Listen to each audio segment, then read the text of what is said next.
विधानसभा चुनाव का बिगुल बज चुका है। चुनाव की अधिसूचना भी जारी हो गई है। झारखंड में इस बार का विधानसभा चुनाव 2 चरणों में होगा, लेकिन गुमला जिला के तीनों विधानसभा सिसई, गुमला और बिशुनपुर में पहले चरण में ही चुनाव हो जाएगा। इस निमित्त गुमला उपायुक्त कर्ण सत्यार्थी व पुलिस अधीक्षक शंभू कुमार सिंह ने मंगलवार को चंदाली स्थित नए समाहरणालय भवन में प्रेस कॉन्फ्रेंस कर चुनाव के संबंध में जानकारी दी। डीसी कर्ण सत्यार्थी ने बताया कि गुमला जिले के तीनों विधानसभा में 18 अक्टूबर से नामांकन की प्रक्रिया शुरू हो जाएगी। अभ्यर्थी 18 अक्टूबर से लेकर 25 अक्टूबर तक नामांकन दाखिल कर सकते हैं।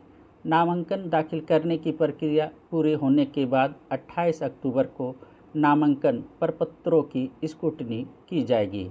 इसके बाद 30 अक्टूबर को नाम वापसी की अंतिम तिथि रहेगी, जिसके बाद 13 नवंबर को मतदान और 23 नवंबर को मतगणना होगी। उपायुक्त ने बताया कि जिले के तीनों विधानसभा क्षेत्रों में 7,92,183 वोटर है, जिसमें सिसई विधानसभा में 2,63,129, गुमला विधानसभा में 2,47,449 व बिशुनपुर विधानसभा में 2,81,605 वोटर है। इधर गुमला एसपी शंभू कुमार सिंह ने कहा है कि गुमला जिले के तीनों विधानसभा एवं सिमडेगा विधानसभा के पालकोट में शांतिपूर्ण माहौल में निष्पक्ष चुनाव कराने के लिए पुलिस प्रशासन तैयार है। चुनाव को लेकर पुलिस पूरी तरह से अलर्ट मोड में है।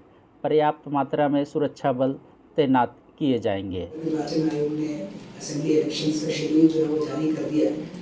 गुमला में 3 एसीज हैं, सिसई, गुमला और बिशुनपुर, और तीनों एसीज में ही फर्स्ट फेज में यानी 13 नवंबर को मतदान होनी है।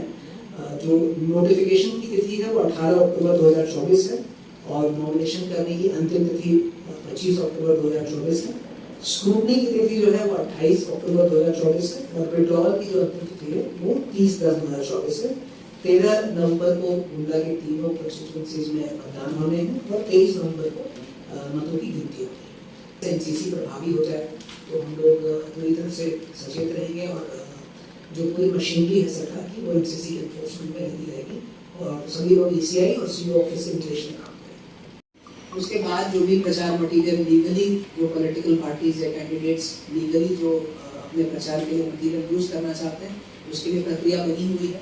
यदि आप किसी प्राइवेट घर का या प्राइवेट प्रॉपर्टी का इस्तेमाल कर रहे हैं तो आपको जो घर का ओनर है या फिर जो जमीन का ओनर है उसकी सहमति लेनी है।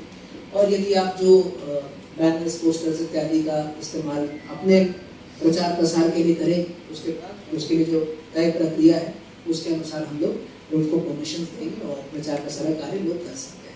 जो भी परमिशन चाहे प्रचार वाहन के लिए हो, चाहे हेलीकॉप्टर लैंडिंग के लिए हो या जनसभा के लिए हो, उन सब की प्रक्रिया पूर्व से निर्धारित है। कुछ परमिशन हैं जो आरओ के स्तर से दिए जाएंगे, कुछ परमिशन हैं जो डीओ के स्तर से दिए जाएंगे जहाँ मल्टीपल कंस्टिट्यूएंसीज इन्वॉल्व हैं।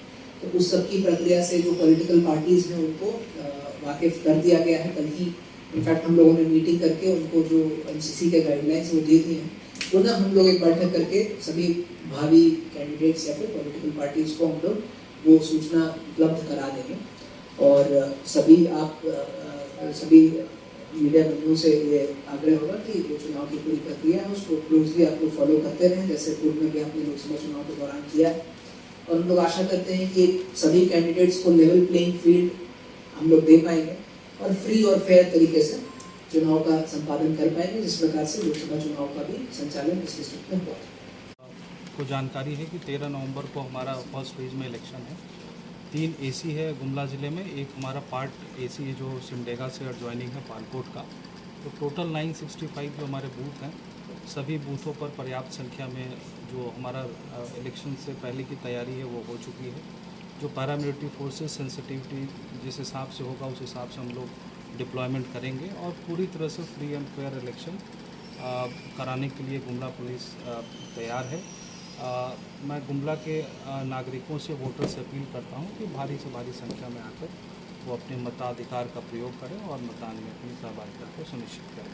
पर्याप्त संख्या में हम लोग वहाँ पे इलेक्शन से पहले भी लगातार उसको निगरानी रखे हैं और वहाँ पे या उस क्षेत्र या उसके अलावा उन सभी जगहों पर हम लोगों की पर्याप्त संख्या में फोर्सेस का डिप्लॉयमेंट होगा, बूथ पे भी डिप्लॉयमेंट रहेगा।